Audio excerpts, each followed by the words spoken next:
What's up, you guys? It's your girl Danielle with a video today.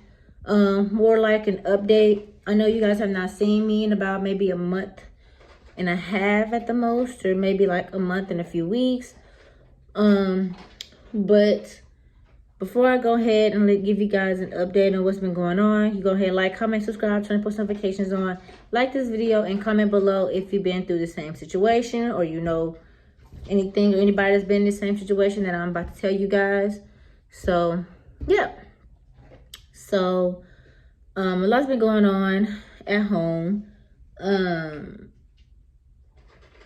of the stuff has been resolved, but yesterday we got some I guess bad news. Yesterday, that's Raquel in the back if y'all hear any noise. And all her toys are like scattered all over the floor. But so something told me after work yesterday to just go ahead and call the vet and be like, ask them, when is Raquel's next time to get her checkup or her next shots. Remind y'all, let me go ahead and remind y'all, when I got Raquel, she was 4 months old and she was about 30.2 pounds. I have all her paperwork over there. I think it said 30.2 pounds when I first got her. And when I first took her, she got her shots. But for some reason, I'm trying to get a napkin, y'all, hold on. But for some reason, they have not updated me. They have not told me anything about when's the next time I'm supposed to be getting her to go get her checkup. Normally, a hospital or a vet would text or email you or call you and let you know or update you, remind you like, hey, you got an appointment coming up or anything like that. Nobody has told me anything. So when I called today after work, I guess it was God itself just been like, Danielle, you need to call to see. So I called yesterday and was like, hey, when's the next time, or when is Raquel's next appointment? And they were like, oh, she's past due. She's a year behind shots. And I'm like, a whole year behind? You guys didn't call, text, email me at all for a whole year? Like, that's ridiculous. So I made an appointment literally that exact day yesterday, and I asked for the latest date because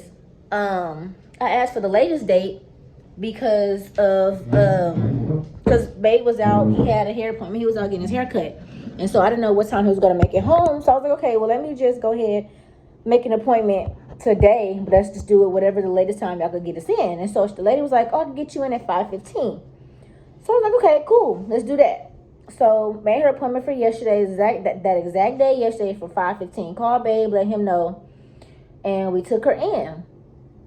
So we took her in. She got her shots, and y'all, it was so like crazy because when we first took her in when she was littler, we were able to be in there with her because she was only like 4 months old. But because she's a big dog, it's like they don't let they under new management and they under new rules. So now they don't let the owners in the room anymore, which I'm so confused on why that is, because the dog's not going to be comfortable with just a room full of strangers and you're trying to put a muzzle on her and stuff like that. And the reason why I'm saying trying to put a muzzle on her is because they couldn't get it on her. So they had to end up coming back into the room where we were at, where me and Babe was sitting at, and asked us to help them put the muzzle on her.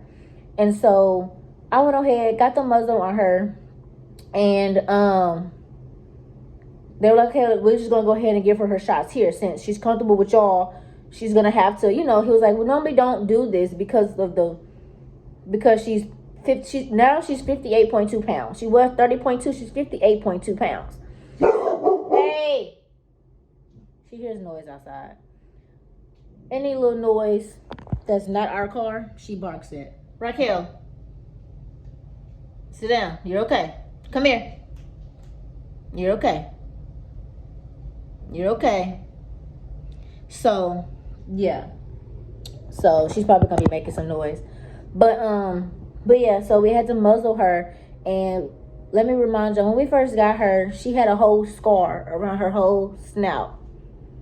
And I believe the people that had her before we found her, before she was roaming in the streets, she was mistreated with the muzzle because she didn't have no hair. Like, it was like a line around her muzzle of her mouth. like no hair. So I feel like somebody had a muzzle on her and kept it on her, and they were mistreating her with the muzzle. So when we put the muzzle on her and they were trying to give her the shot, it was like she went straight into panic mode. Like she couldn't breathe. She was like breathing really, really fast, and like her tongue was sticking out of the muzzle. Like it was like she was breathing really fast, and I kind of got scared, and I was like, oh my gosh. And what made it worse for me was because I couldn't say anything to her. And the reason why is because the doctor asked, who is she more protective over? And she's more protective over me. So we were like, yeah, she's more protective over mama. So they were like, you can't say nothing. You can't touch her. You can't say anything to her. You can't make no noises, because while we're trying to give her her shots, and she has this muzzle on and she hears your voice, she's going to go straight into protective mode. So, and she's going to start to, find you or whatever and do the most. So we need you to just duck off in a corner and be quiet. That was the hardest thing, y'all, just seeing her. But I had Babe, and I was like, Babe, just hold her head tight, just hold her head tight, tell her good job with the woo. So we was doing that and went by smooth. She didn't put up no fight. The only thing was that she did not like that muzzle, y'all. That's the only thing that she did not like.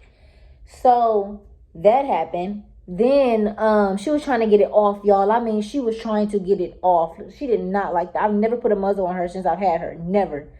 And she did not like it, like, at all. So then after she got her shots and they strictly, soon as I was like, can I get this muzzle off of her? And they was like, yes, you can. So I took it off of her. She literally came to me and was like, help me, like, I want to get out of here. But couldn't leave yet because we had to get the paperwork, and I still had to pay and all of that stuff. And so the doctor's talking to Babe, and I'm just like, just standing by her and telling her a good job and stuff like that. But the doctor's talking, and he's like, okay, well, y'all pretty much done. We're just waiting for her rabies certification or whatever, her other little rabies tag. And I was like, okay. So then as he's walking out the door, he goes, and also she's not able to have kids, but I'm gonna tell you about that in a minute, and just walks out.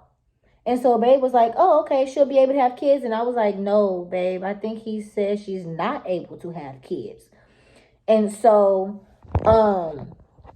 he was like, what you mean she's not able to have kids? And I was like, he just said, I believe he said she's not able to have kids, like, at all. She's not able to have kids. Like, he didn't say there's a possibility. He just said she's flat out not able to have kids. And he walked out the room and was like, I'm going to tell you about that in a minute. So then about maybe 5 minutes later, he walks back in and was like explaining why. So apparently she has something that's called a canine festometra, P-H-O-M-E-T-R-A. So I looked it up. He gave me a piece of paper and wrote it down. I was like, take this home, look it up, get some info on it so you can understand what it is.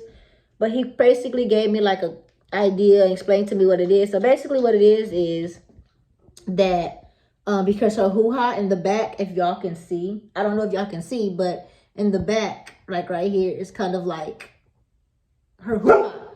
Hey, her hoo-ha is enlarged still. And you know how when a female dog goes into heat, their hoo-ha enlarges. But when they get off of it, it's supposed to go back into normal size. Hers didn't go back into normal size. And she's only had 3 cycles since I've had her. So she just got off of her 3rd cycle. And I was like, oh my gosh. So what he said was that there's fluid and pus build up in her uterus. And it only does that when she gets on her cycle, and it gets worse every cycle she has. He says, so the best thing to do is to get her spayed. So that way they could just take out the uterus. And apparently she has an infection in her uterus. So because of that pus and the extra fluid in her uterus, it caused to get an infection. So she has an infection in her uterus. And so the best thing to do for her health is to get her spayed. And at any time, any moment, it can like get worse and it can become very dangerous. So the best thing to do is to get her spayed. So that's the news that we got yesterday. I honestly didn't know how to feel. Me and Babe were kind of already like we're not gonna get her pregnant or whatever. But we were kind of like, okay, we were leaning towards that we're gonna get her pregnant one time, just so she can have the experience of being a mother that one time. But clearly she's not able to. So yeah, so in the next 2.5 weeks, she has her booster shots, and then we're gonna end up getting her spayed maybe a month later. So yeah, these few weeks is going to be pretty crazy for her. But I've been thinking about it and trying to be positive about the whole situation. So it's not really bad, but they say when you get your dog neutered or spayed, they tend to calm down. Which she's very, very hyper, which I just thought that was okay because she's only one. She's still kind of like a puppy, you know? She's only one. But when they get spayed, they tend to calm down and relax more, behave more in the home, and they end up gaining weight. And that's what me and Babe wanted her to do, is gain weight. But we thought the way she is, we just thought that she's like that because of the type of dog she is. So we just thought that that's just what she is. When I first took her to the vet when she was 4 months, she looked like she was like a pit bull, American pit bull's terror. But now that we've had her, now she looks more like a now she looks more like a now she looks more like a German Shepherd pit. Like she's mixed with German Shepherd and pit. So but she's very healthy. She just got a bath the other day. She's conditioned and coconut oil down and stuff, so her coat is pretty shiny. She's good and healthy. She has no fleas. It's just that uterus infection. So when we get rid of that, get her spayed, she'll be back on track. And they also want to do a heartworm test on her. So I guess we'll do that next time. But until then, y'all. But until then, we're gonna see. We're gonna see, because we just want her to be healthy and all of that. So yeah. But that's basically it and what happened. She's my big baby. Oh, she's my big baby. Every noise she hears, she comes and stands by me. As you can tell, like I said, she's very protective over me. Hush, stink. Also, if she hears noise, I'm hoping that let me go check. And the reason why there's no light in our living room is because our outlets don't work. I have no idea why our power outlets don't work. But our freaking power outlets don't work. Like, the only one that works is the one that's right there on that wall. This one over here by this lamp doesn't work. The one over there by this lamp over here doesn't work. The one and only one in our room works. And the only one that works is the one that's underneath this table over here. But other than that, the one that's like over, like under the table, like over here, that's the only one that works. So we're just like, why is only half the house outlets is working? Like, I'm so confused, not understanding why, but not understanding why. We don't know. But yeah, so trying to figure all that out. So yeah, it's just one step at a time. Went by the leasing office to ask them what the heck is going on. Have not got no call back, ain't got nothing back. So that's why I had to sit in the dining room table and talk to y'all, because this light still comes on. So, and this is power, it's not through an outlet, it's through a switch. So yeah, and it's because of this light. It's not because of like a lamp. So yeah, look, she's following me, y'all. What's wrong? Come here. What's wrong? You okay?